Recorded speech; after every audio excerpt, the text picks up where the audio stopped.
public credits, we'll do fine. Mind tricks don't work on me. Only money. You know, for all I enjoy the Star Wars prequels, That bit drives you up the wall?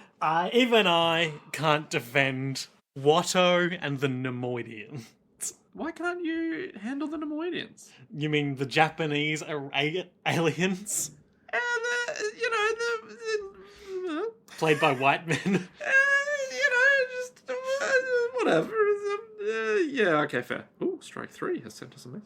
A lot of Alan Wake, Jefferson Starship. The obvious choice of celebrity Polnareff would be Ryan Gosling. He famously had bathroom trouble in The Nice Guys, where he has to balance the stall door, his gun, a magazine, and his pants while talking to Russell Crowe. Bowling alley restroom. Well, that's a movie. That's a movie. That didn't happen to him. Yeah, but... Okay. we're in. Okay. Legendary. A long time ago in this very galaxy, it's JoJo's world. Oh, here we go. Listener, I'm Liam Esmith. And I'm Nick Ballantyne. We're your co-hosts. I'm one of them. Today, we are embarking on potentially our most foolhardy endeavour to date. We look at the length of TV series and we go, oh, I don't know if I have time. But this is true insanity. Today, we watched the first 2 episodes of the 110 episode sweeping sci-fi galactic epic Legend of Galactic Heroes. It's truly something. Now, I think a lot of this can be attributed to the expense associated with animating space battles. But it is kind of like, just based on these first 2 episodes, I get the impression this show is, what if Star Wars was all the meeting scenes that you skipped over as a kid? So I had a brief look online about what's in store for us. Apparently, 90% of this show is just people talking to each other and being like, what do you think? I think yes. Should we employ that strategy? You wouldn't dare against that man. Do you think that man will be using his signature strategy? In this day and age? In this Legend of Galactic Heroes? This legend? Of course not. Legend of Galactic Heroes is a show that I've oft heard posted of. I've never heard of it. As a really good show that you should watch. The only thing That's it? The things that I know about it is that it operates on a historical scale, in that, years will pass between episodes. Oh, I thought you meant, it works on the scale of, Napoleonic battles, where it's it's just a bit big. Well, we saw this episode, it was a bit big. Oh, it was fucking massive. Huge. And that apparently between 2 episodes, years will pass, and at least one significant antagonist dies of old age between episodes. It's just insane to me that that's a thing, but yeah. It's like everything, all the vibes I got from this episode were very, very grand, sweeping, don't worry about the exact details of, the fights. We're here for the strategy. Nick, my question for you, Yeah. given what we saw these 2 episodes, and also the music we heard, Oh god, we need to talk about this music, but go on. how will you create us a new theme song for this arc of our podcast? Yesterday, I think I joked, I'm gonna remix I Did It My Way. It doesn't make sense. It still kind of fits with only one side of the story, though. Arguably we could go back to the theme music we used for part 1 of JoJo's World, even though that's not our own. I had to get permission at the time. Humoresque remix. Maybe. Dvorak. Maybe I'll do... You know what? I'll give it a go tomorrow. I have high hopes and I fully expect them to be dashed. Yeah. But I'd like to see... okay.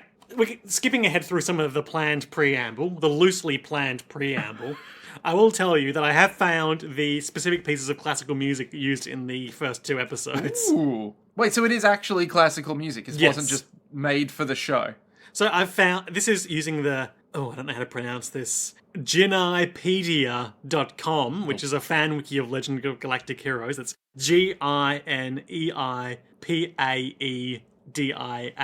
Gineipedia. Gineipedia? It doesn't matter. I don't know. Their page for episode 1, entitled In the Eternal Night, notes that this episode includes excerpts of Gustav Mahler's Symphony No. 3, Movement 1 and Movement 3. Classics. Mozart's Bassoon Concerto in B-flat major, Ooh. Movement 2, Andante Adagio. Dante Adagio? The Free Planets Alliance National Anthem, which I would wager is a bespoke constructed- composition. Yeah. Beethoven's Piano Sonata number 8 in C minor, Sonata Pathétique. Ooh, Movement 2. the Sonata Pathétique. Carl Nielsen's Symphony number 4, The Inextinguishable. Mm-hmm. Gustav Mahler's Symphony number 2, Resurrection, Movement 5. We love to hear it. Gustav Mahler's Symphony number 2, Resurrection, Movement 1. And the Imperial Military Anthem. Is this all just like the season 1 stuff? Dun, dun, dun, dun, dun, dun, dun, dun, dun, etc. Yeah. You all know I'm going to be talking about Star Wars. Just like I know that Nick is inevitably going to turn every conversation to Dune. Ooh, speaking of, this episode has big Dune vibes in that it's big, like a sandworm, like real big sandworm. You're saying it's got big vibes. It's got big vibes, you know, big grand sweep. Okay, so unironically, the sheer scale of this, right? To put it into perspective. To clarify as well, we watched the first 2 episodes of the show today as well. Continue. So, to put it in perspective, the first shots we get are like, you know, a ruined castle or something with like some Rosetta Stone bullshit on it. It's But- real, look upon my works, ye mighty, and despair. Ozymandias style, like, oh yeah, war Now, is bad. even now, there was this galactic war, but even now the details of it are being lost to history. And so an unnamed historian is our framing device as he chronicles the events of the war between the But literally, Galactic Empire and the Rebel Alliance. yes, but this might be the only time in any piece of media I've looked at the sheer scale and been like, yeah, that's a war. Yeah. Like, in almost every other piece of media, they're like, the war is happening, and there's like 8 people. And you're like, okay, alright, there's like 8 dudes fighting, whatever. But in this, it's like, yeah, that's... 150 million people died on our side today. Yeah, and you're like, yeah, there were enough dots, And yet I at the believe same that. time, it is very commander focused. I don't think we saw anything of the fighters other than them going, wow, those guys know Yeah, what we they're had doing. a couple of shots to a couple of recurring fighter pilots on the Rebel side in episode 2 being like, sure am glad we're not dying right now. Yeah.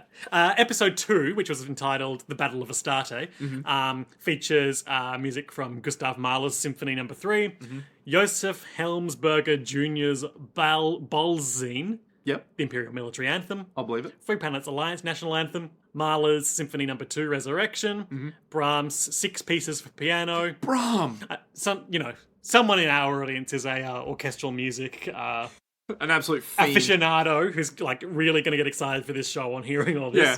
Edvard Grieg's Lyric Pieces Book 3, Ooh. Beethoven's Piano Sonata number 8 in C minor. Ooh!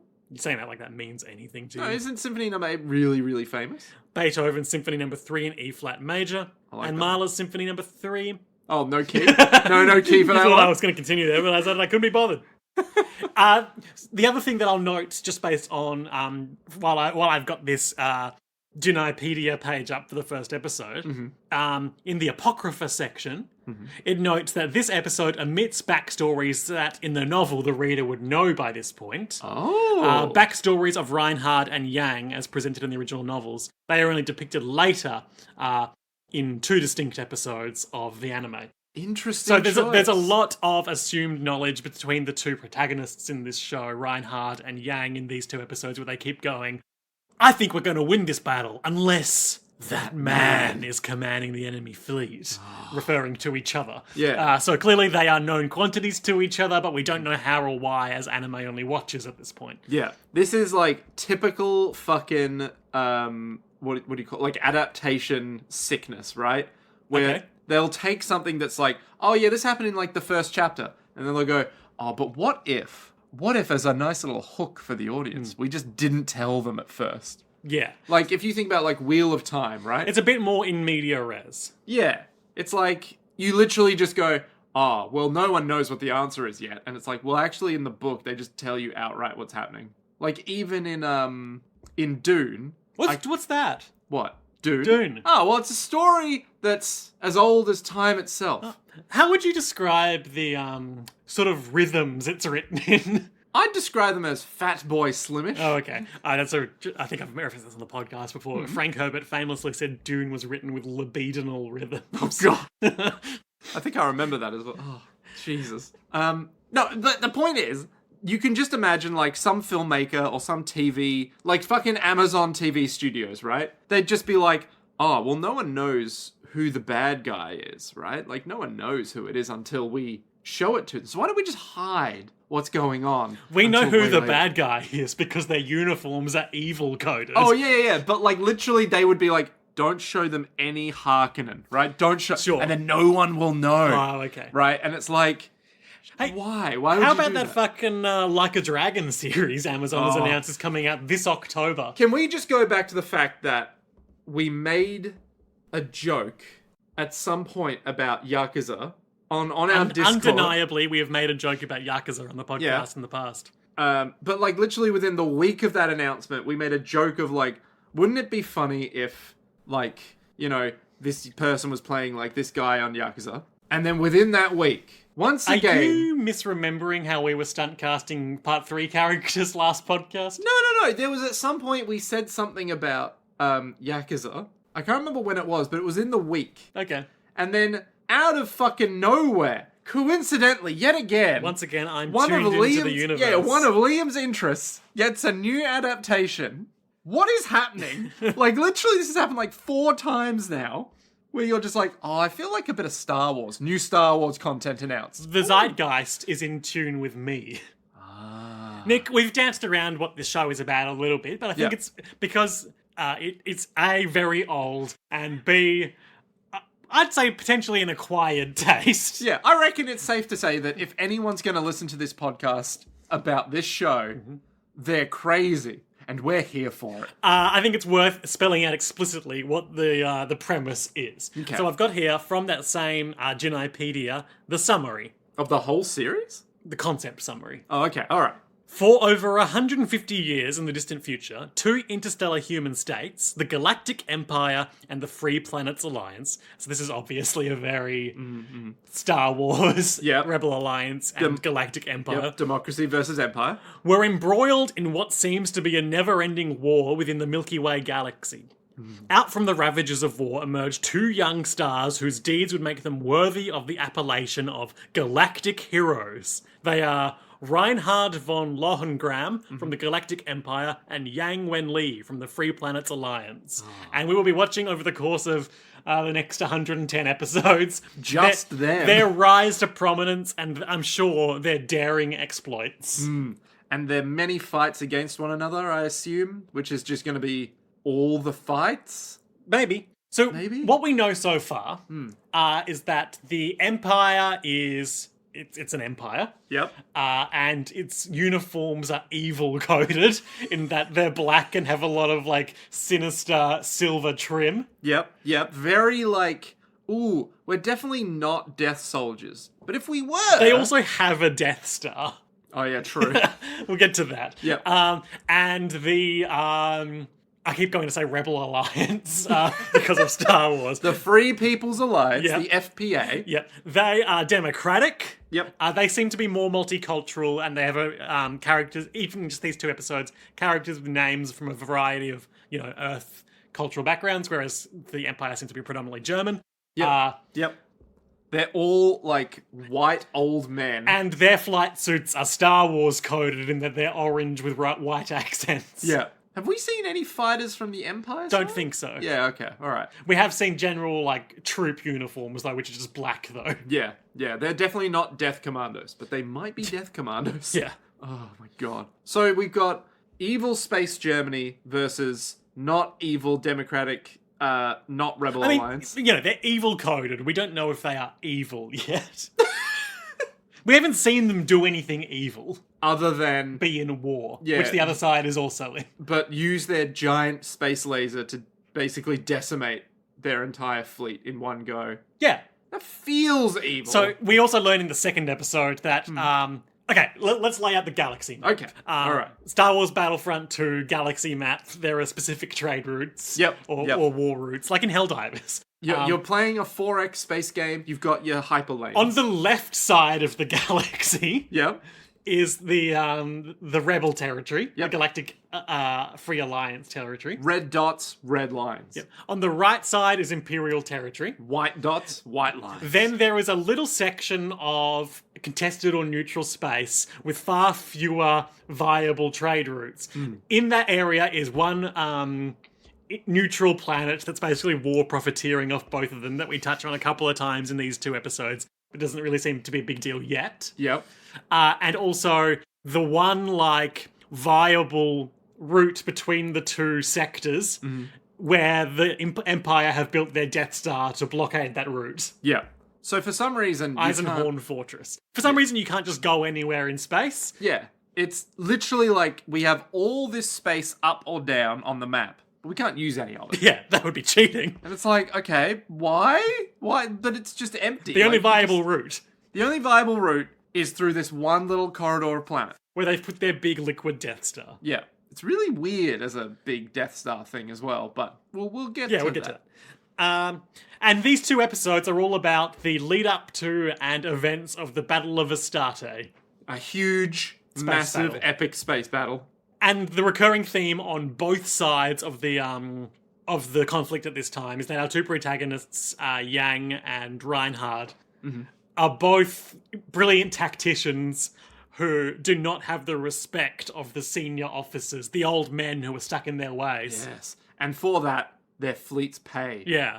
Yeah. But they need to trust them because they know what the fuck they're doing. Also, apparently. the show looks old as shit. Oh god. there was literally one shot of a fighter pilot where his eyes were nowhere near looking in the same direction.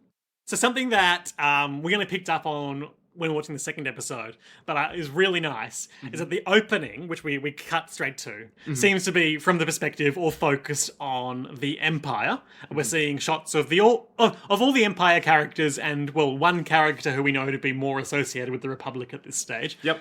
And then the ending sequence, the end credit sequence, is the rebels. It's Yang and an as yet unknown character, like walking in space through space, passing other characters. Yeah, it's very like, oh, here are the... There are heroes on both sides. Yeah. Evil is everywhere. Yeah, war. War makes What fascism is it good all. for? Oh man, it's gonna be a long time. The gun this Legend of Galactic Heroes has. Oh my god, it's just like everything about it just reeks of like, yeah. So war. we really laughed during the Empire-focused OP sequence. Oh my god! As it basically both of them are like shots of beautiful galaxy backdrops and then semi-transparent shots of faces and heroes appearing.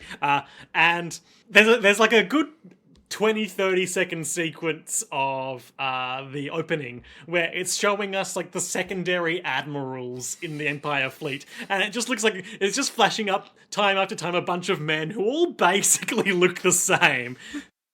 They just look like miscellaneous white men. Yep, and they all kind of are like looking... They're all wearing the same uniform. Yeah, they're all looking stern, and then they look up at military the camera. haircuts. Yeah, with like, as if looking to the audience at the end of like a sitcom opening. Yeah, where they, of the 60s or something. Yeah. They're like, too many cooks. Sort yeah, of. very too many cooks, yeah. And it keeps going. Yeah. It just keeps going. There's also in the ED a like at the end of the last shot of that is like a shoulders up shot in the top left corner of the screen against a starry backdrop. A shot of Reinhard with his flowing golden hair, and I said to Nick, "This is just the semi-transparent Dio that I've hidden in the JoJo's World logo all these years." So we're in. Yeah. That's our thematic link. Once again, I am subconsciously psycho-connected to the media landscape. Oh my god. You did this before you were born. Yeah. Oh my god. So, we open. In space. We're on a desert planet. So there's a very war never changes monologue. Would you like me to share it? Please do. This feels very important to the philosophy of the show. War touches every age. And in every age, war leaves behind only uninhabited wasteland. And there's shots of, a desert planet with ruins and etc. As I said, we said before, very Ozymandias. Yep. The scars it engraves are left to fade with the passage of time. Perhaps the sea of shining stars above have borne witness to those scars and still remember them. But just as shooting stars burn away, so too will the stars above someday vanish. This is a record of a war, and of certain people in it, once spoken of among the stars, the memory of which has already begun to fade. Oh no. In those days, the tiny island of space they call the Galaxy was divided into two great warring powers, the Galactic Empire and the Free Planets Alliance. Wait, can you just... And Nick is looking at the galaxy map. So you know how they said there's only one way through? Well, there's two. There's two ways through. Well, I think one of them is the independent system. So they both have an interest in not bringing war to that at this time because there's trade there. Yeah, okay. All right. And then the other route is where they've got their Death Star. Okay. I'll believe it for now. Fezan is the self-governing dominion. Yeah. It's kind of... I don't know if this is exactly what they're going for or if this is strictly historically accurate, but I get kind of the Istanbul/Constantinople vibes from it, in that it's a city-state between two big culturally different powers where notable trade takes place. Yeah, okay. All right. It's just like, hey, look, everything sucks on either side, but we're doing all right here. You know, we're making money. They are the war profiteers of Canto Bight in Star Wars Episode 8, The Last Jedi. Yep. You can't deny it. I mean, yep, that's it. That's literally it. And we get, like, I think we won't touch on him as he comes up in our recaps because he's not a big part of these two episodes, but we've had 3 or 4 cutaways in these episodes to, I guess, the leader of the Fezan Dominion sitting in his office, watching the war on his space screens, being like, whichever way this goes, the Fezan Dominion will profit. Yep. And he's the bald guy with a mustache wearing, like, a 70s like turtleneck and suit combo. Yep. And I said to you while we were watching, like, it reminds me of how in the original Star Wars films, other than just having, like, space aesthetics, because they're made in the 70s and early 80s, you know, people are wearing, like, 70s, like, satin jackets and things like that. Yeah. Yeah, it's very of the time without being of the time. Yeah. So you're like, it's one step removed somehow. Well, it's almost similar to how in JoJo's, every era is the 80s. Yes. But in the future instead. Yes? Rather than the 1880s being the 1980s. Oh, right, I see. I get you. Yes. Speaking of which, our two protagonists, Reinhard and...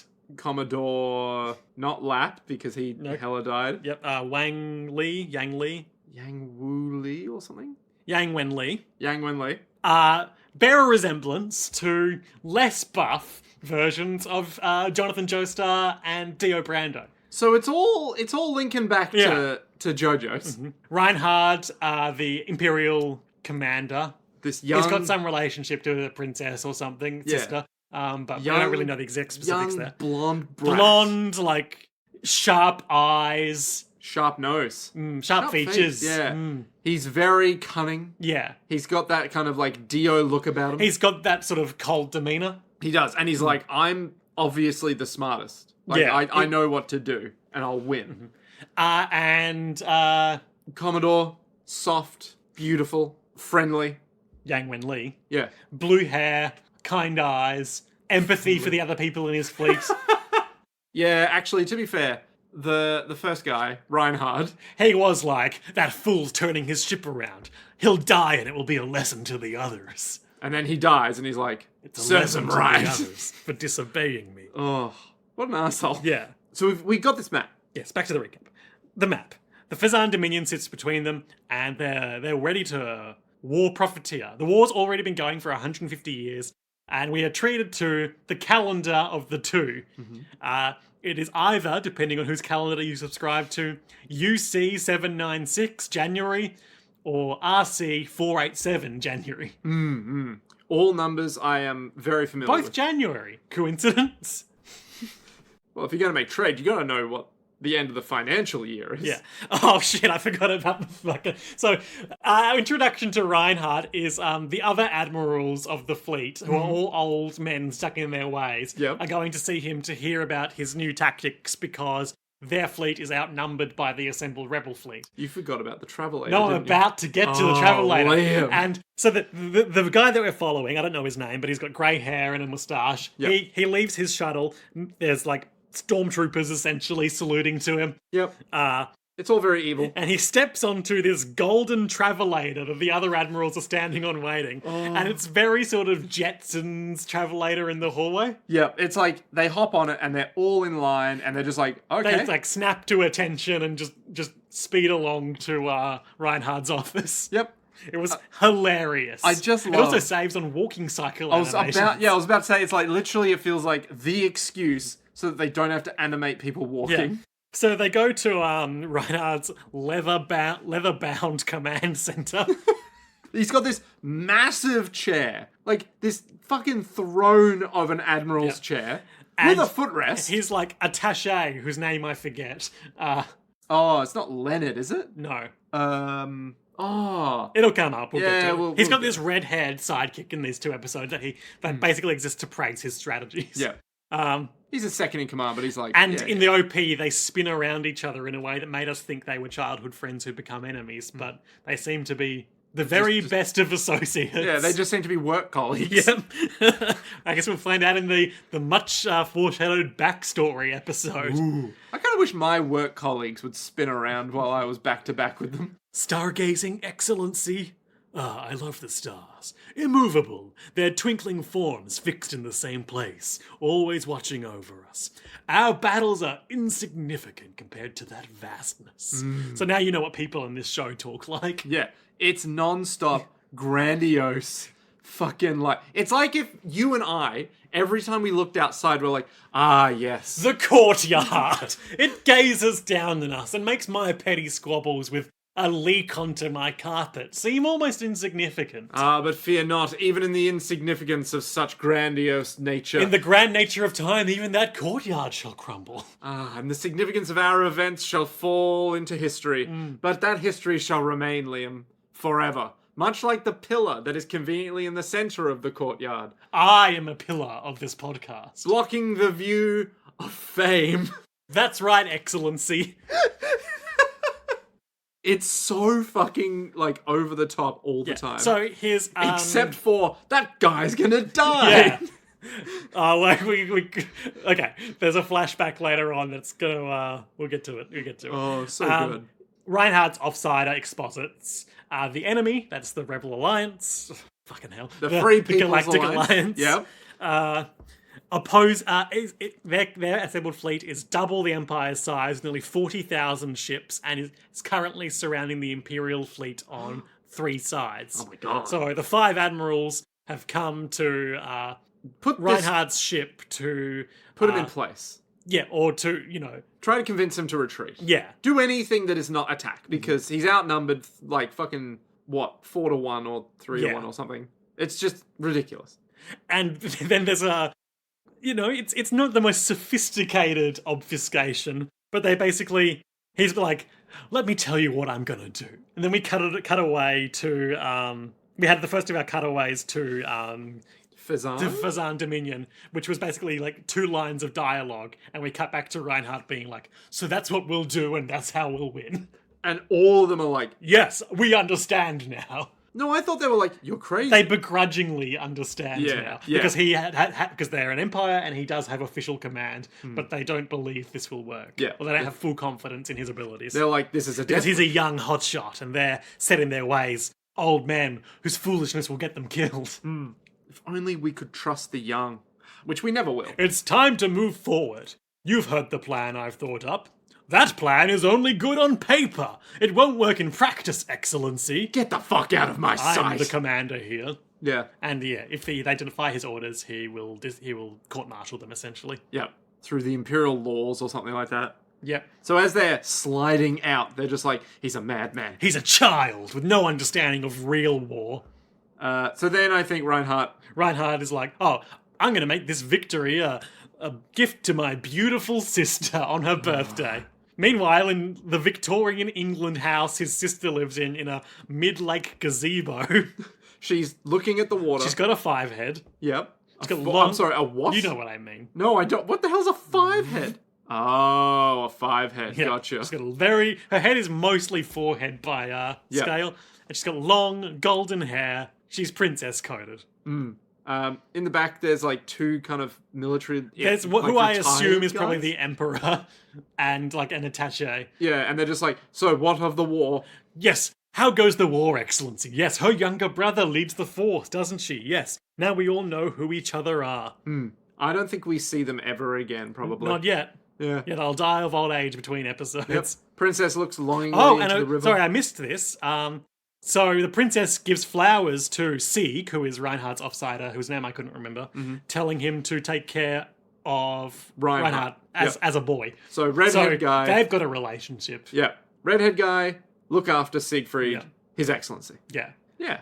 It's just like... And my strategy will work unless that man is in that fleet. The one they call the hero of El Facil. Wang Yenli. Now, do we get to see him? Sorry, Yang Wenli. Yang I Wenli. keep doing that. I'm sorry, I'm not good with that with Chinese names. Oh man, I can just wait. I can just It's see a us Korean name. I don't know. I don't know. It's in the fucking future. Like who knows?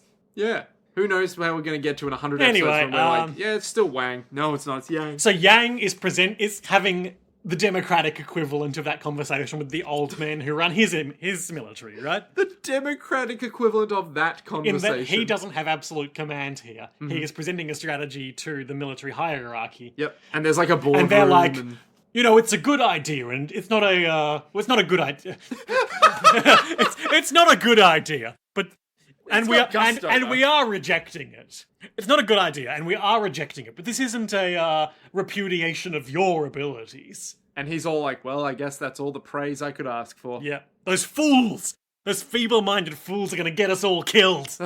That's Liam editorializing, by the way. Yang is nothing but respectful to his commander, basically for, I assume, the whole show. Yeah, he's all for democracy. He's basically all for making sure that he is respected, they are respected, and everyone's here to have a good time. He goes back to his bunk, to the, like, apartment-sized block he has in this ship. Oh my god, you're not wrong. And this is, no, in contrast to the sort of the ship design of Reinhardt's leather-clad command room, this is very utilitarian. It's metal panels. It's very geometric space couches. He chucks down the paper. And, you know, he's like, just my luck to have these professors marking my exams. And I think the other guy's like, well, what do you... They're old and stubborn, and you're a young firebrand who could become a galactic hero.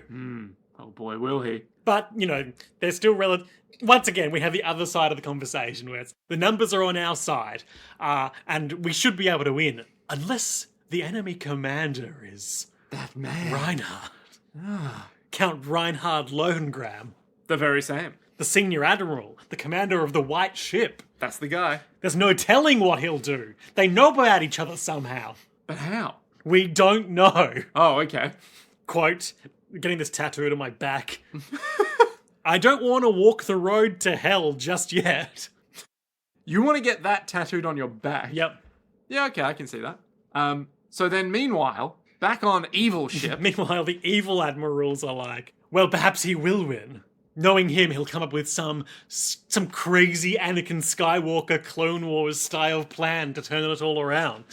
By just stabbing someone. Yep. You want to expound on that? We watched that Clone Wars scene where...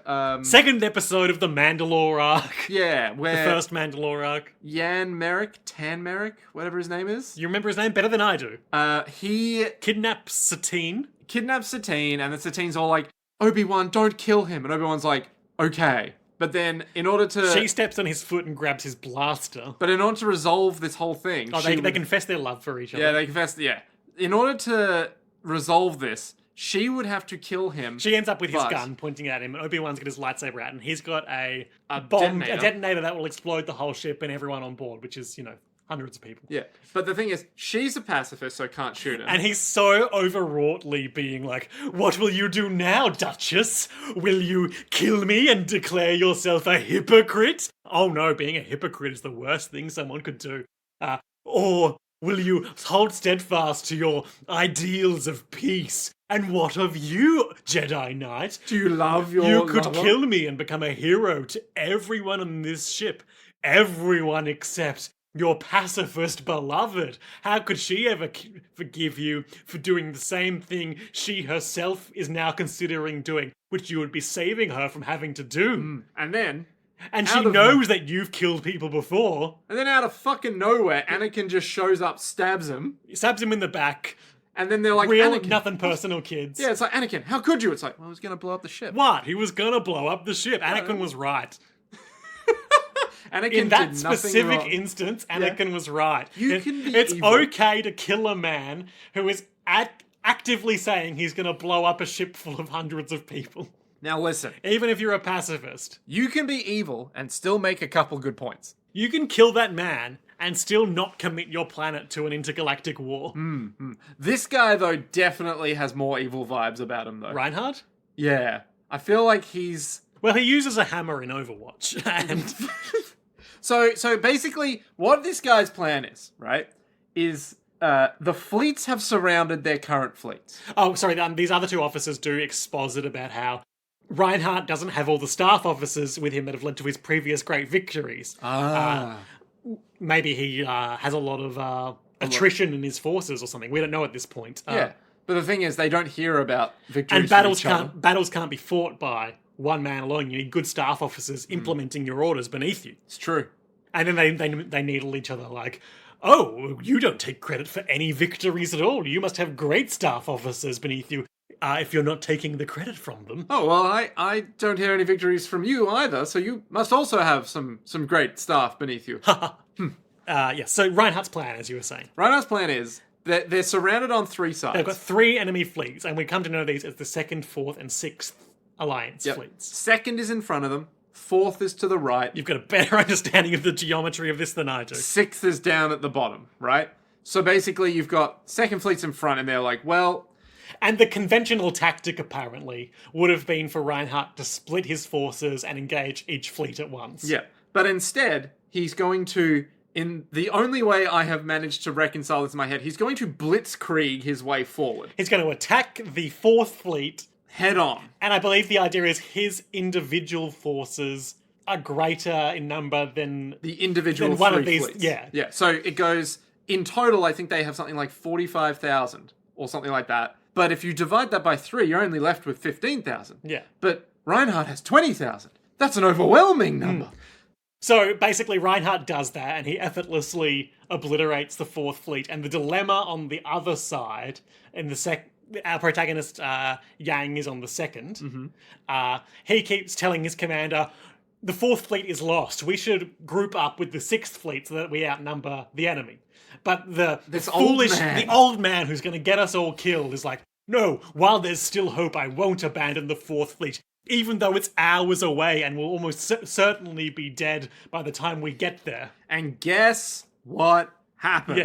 Yeah. It takes hours to get there. The 4th fleet is wiped out. The 6th fleet suffers heavy losses as a result. And on top of that, Commander Yang...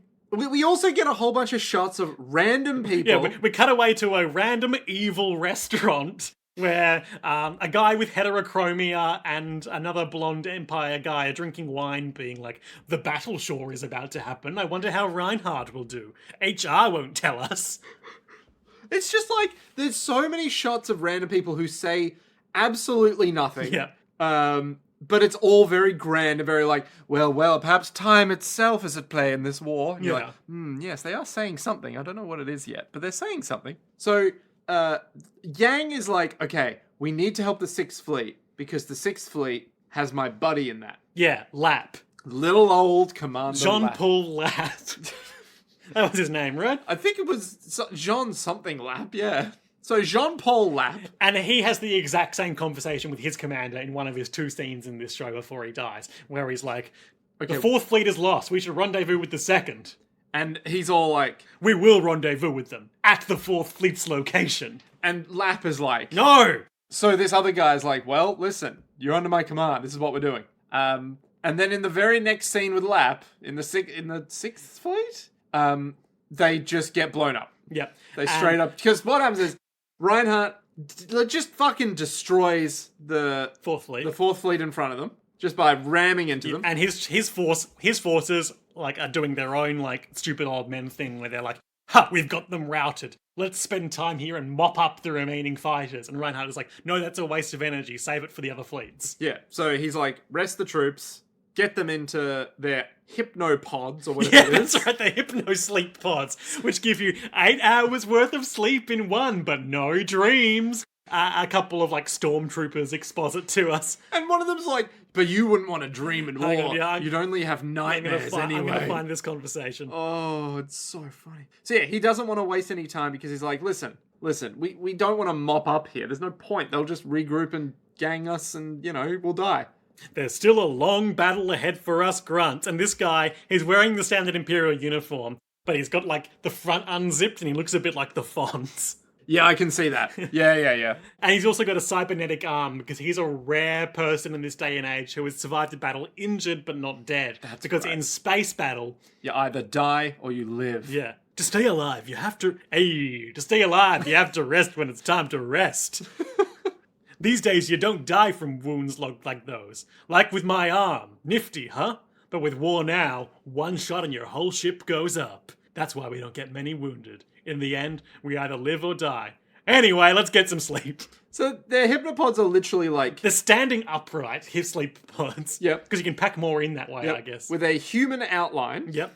We only get 1 hour of hypno sleep in the tank beds, right? First time that term was introduced to us, we laughed out loud.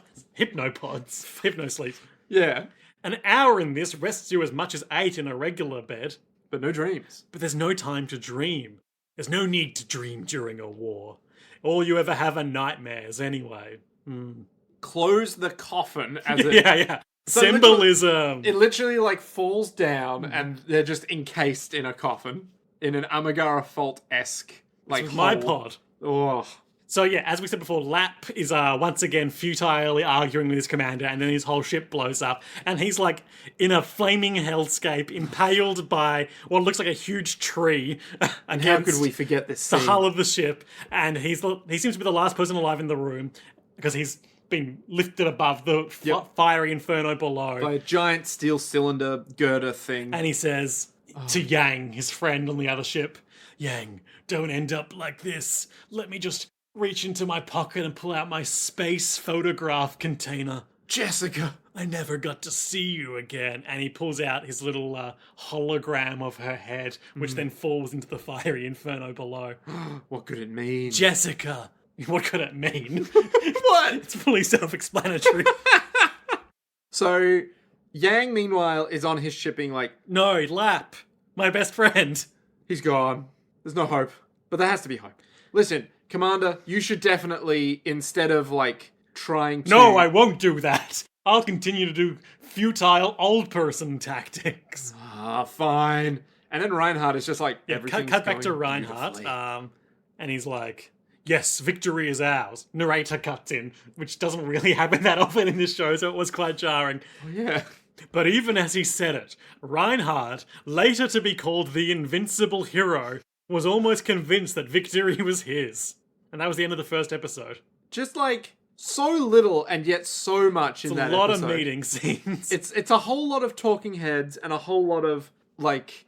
Not politics, but just like drama. Tactics. Yeah, a lot of dramatic kind of, hey, we have to do the right thing. Yeah, well, shut up. I'm doing the thing, you know?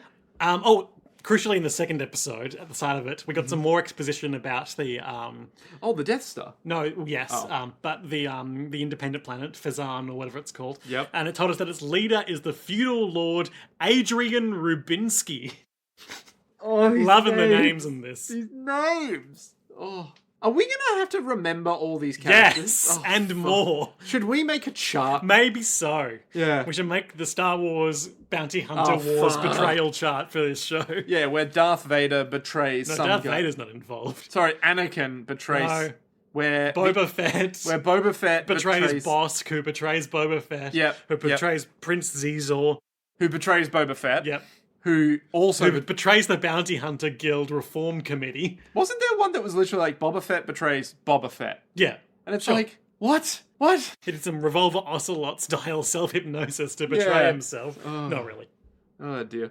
So, episode 2. The episode 2 is the meat of the battle that started last episode. The Yeah. Battle of Astarte. So, Immediately, Yang's ship is fired upon. It's mostly fine, but the commander is knocked out and has to cede command to Yang, giving him his opportunity to prove himself that his tactics are worth it. And he immediately outmaneuvers Reinhardt, because Reinhardt goes to do his same... Or he tries to take it head on and he's like... He tries to go through their fleet, splitting it, Yep. and dividing their forces. But Yang anticipates this and moves his fleet around and behind or something like that. He basically is like, oh no, we're split up. Why don't we just join on the other side? Yeah. And I immediately went, yeah, but why doesn't Reinhardt just turn around? Well, that's what happens. Reinhardt directs his fleet to, rather than reversing and trying to about turn, go forward and clockwise turn.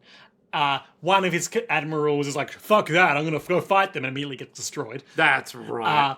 And so then, because of this chase from behind and this this clockwise turn, we see the narrator cuts in a few hours later. This was the formation, and the two fleets are pursuing each other in a big ring. And the idea is cycle of war. If they both keep going at this, they'll just gradually pick off each other's tails, and Ouroboros style. yeah, everyone will die. Yeah. But that's the entire episode. Yes. As we've condensed it. What actually happens is like everyone's talking to each other, just going like, so what if we do this instead? And they're like, yes, but then we'll die. It's like, yeah.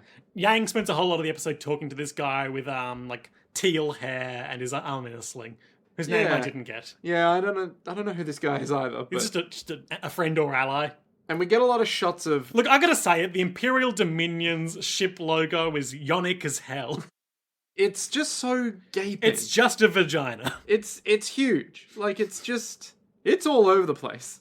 I just needed to put that out there because it keeps showing up and it just is the case. Oh yeah, we also get some fighters. Okay. We do get... Yeah, okay. So we get some fighters talking. With the weird eyes. They're in Rebel Alliance orange and white flight suits. And I'll just summarize their conversation, but the real joke is right at the end. So they're flying through the fleet. How long will we have to keep fighting? This is just one battle. It won't decide the war. And then his colleague responds as a lead into exposition. It will never end as long as that fortress exists. But the way he's been animated, his eyes are pointing off in two distinctly different directions, and it looks like he's maybe got a concussion. If that's the caliber of troops that we're working with here. It will never end as long as that fortress exists. Gah.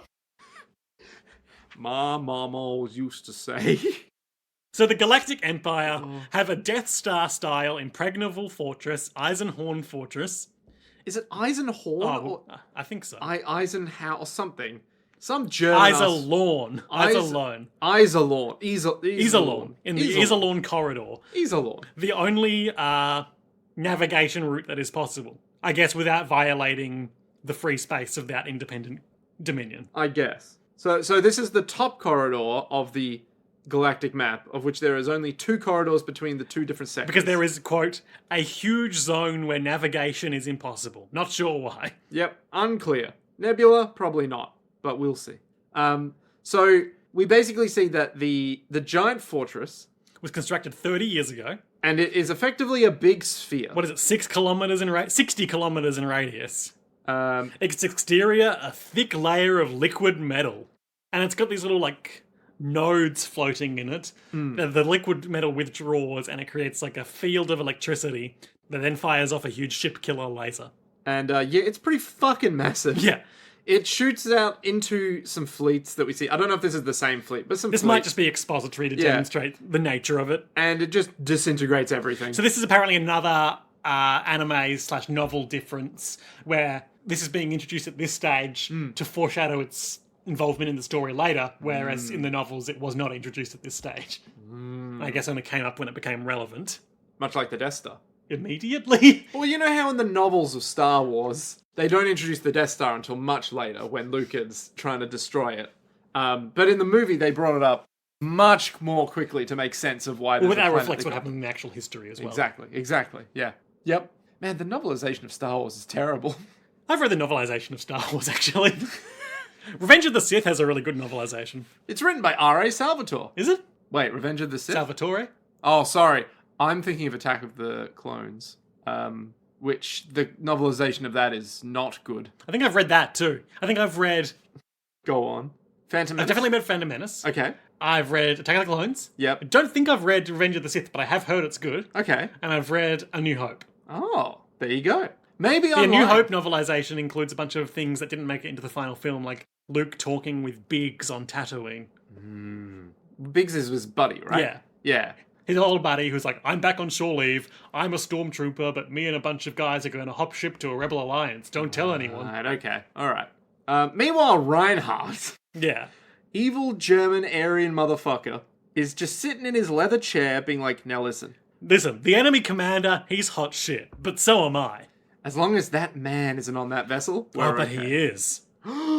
So he does his whole, like, let's just pincer... So we've not already pincer. covered this. Yeah, let's split them up, and then they split up, and then they are split. They get and in the they're ring formation. We've talked Yeah. through this. But, at one At point, one point, Yang is like, Lap, my good friend. he's gone forever. And so he says, what a waste. And there is a shot of like silhouette of Lap's face against a In the starry stars. backdrop. And I jokingly said to Nick, let's flash back to all of our favourite moments with Lap, who's had 2 scenes. And then we did flashback to his death scene. Yep. Literally shot for shot, we just flash back to that. It's like, oh, we're doing this. Okay. It's so dumb. The battle is over. Both sides decided to withdraw rather than incur further futile losses. Yeah. And so I think we get... I've got the death count here. Yeah. Or the survivor count. It's something like, oh, we lost 150,000 on the Empire side. I've but- got it here. Yeah. The survivors of the Imperial fleet numbered 2,450,000, Oh, nice. and the Alliance 4,060,000. Ooh. However, compared to the Imperial fleet's 150,000 casualties, the Alliance lost 10 times that number, 1,500,000. So the Empire... This is some 40k scale loss of life, right? 40k would be much higher. Okay, whatever. Trying to build a bridge over here. Literally, anytime you think to yourself, oh, yeah, those numbers rival 40k, it's like, no, 40k would find a way to just be like, oh, we actually lost 1.5 billion. I think you'll find actually the density of population on the ship is like 6 times greater than any other piece of fiction, just because that's the way it works.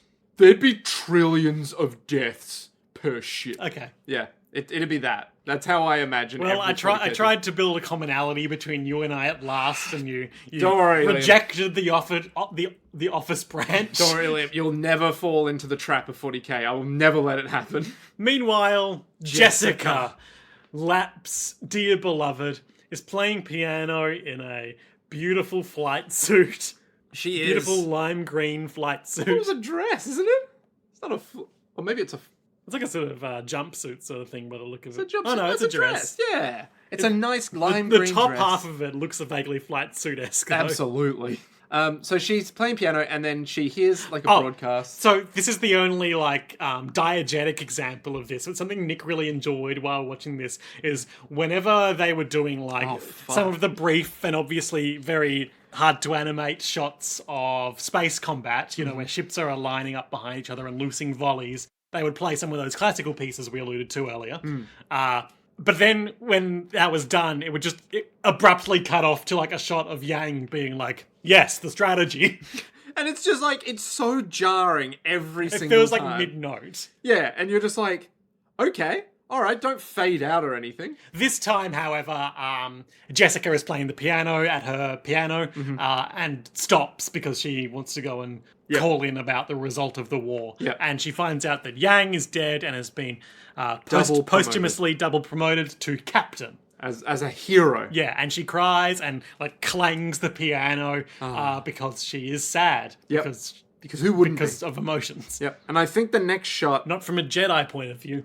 I think the next shot is at the graveyard? Yeah, Yang goes to the graveyard to pay his respects to Lap, and Jessica is also there, and he's like, I'm so sorry, and she's like, I don't blame you, but war is your business, isn't it, soldier boy? And we're all watching being like, yeah, you tell him, Yeah, Jess. owned him. Yeah.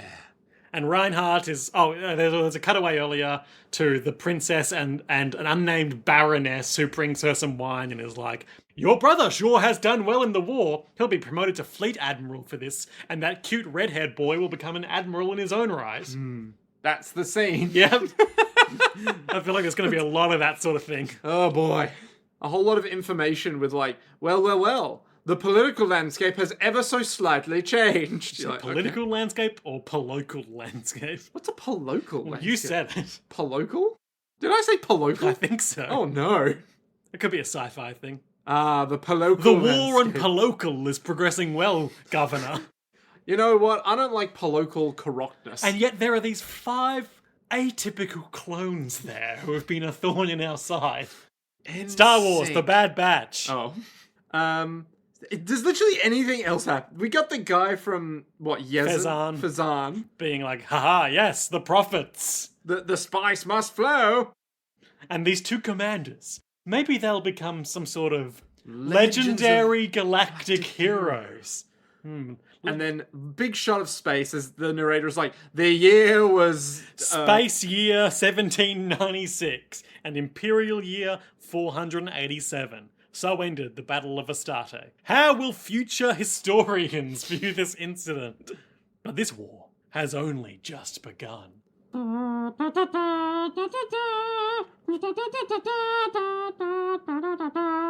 That's pretty good. I don't know if that's going to pick up. That's pretty good. I hope that picks up. That was my attempt at Next Gen.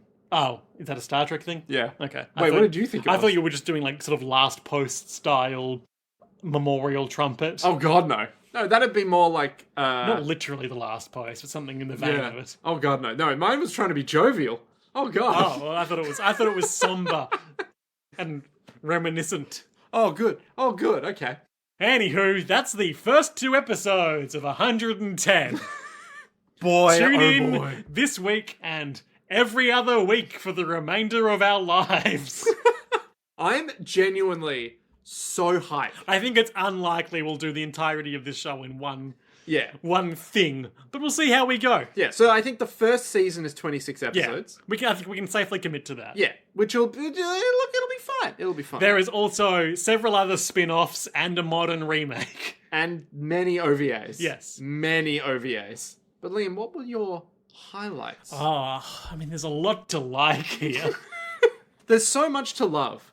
I definitely know where my lowlight is, though. Please go on. My lowlight is the guy with the weird eyes. Yeah, I think that's fair. That was an animation misfire. That absolutely, I was like, what the fuck happened here? It's just out of nowhere. I think my lowlight is it's gotta be the incredible cliche of Lap dying and being like, oh, my beautiful girl back home. I guess I'll never see you again. Normally they foreshadow that in advance as well. Yeah, but then getting to see it a second time really does highlight, oh wow, we just did that, didn't we? Yeah. What's your highlight?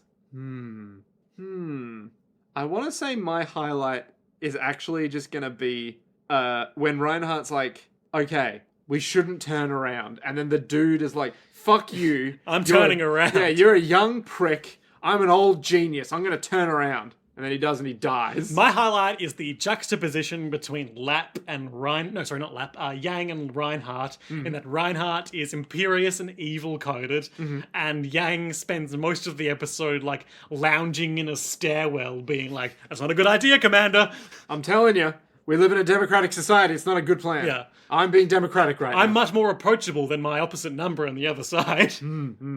Yeah, nice. He's really an all-American flyboy. He seems very like my early reading of Yang feels like he is super chill to the point where he never stresses. I'd say he's almost psychotically chill. Yeah, almost like he's clearly some kind of psychopath, but in the most like friendly way.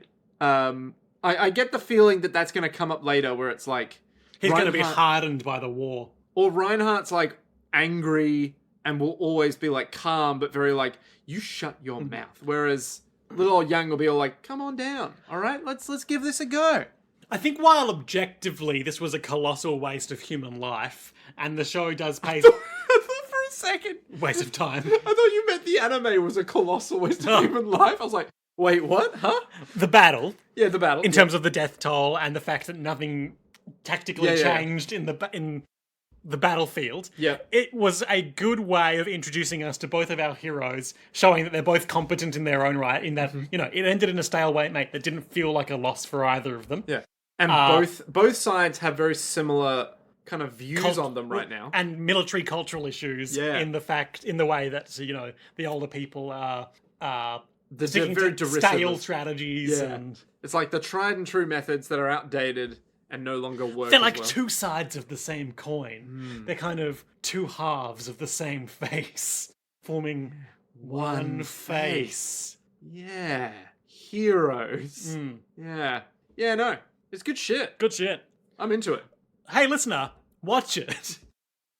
Tell us what you think, but don't No, tell I us meant watch yourself, because I'm after you. Oh, God. No, watch the show. Watch it with us.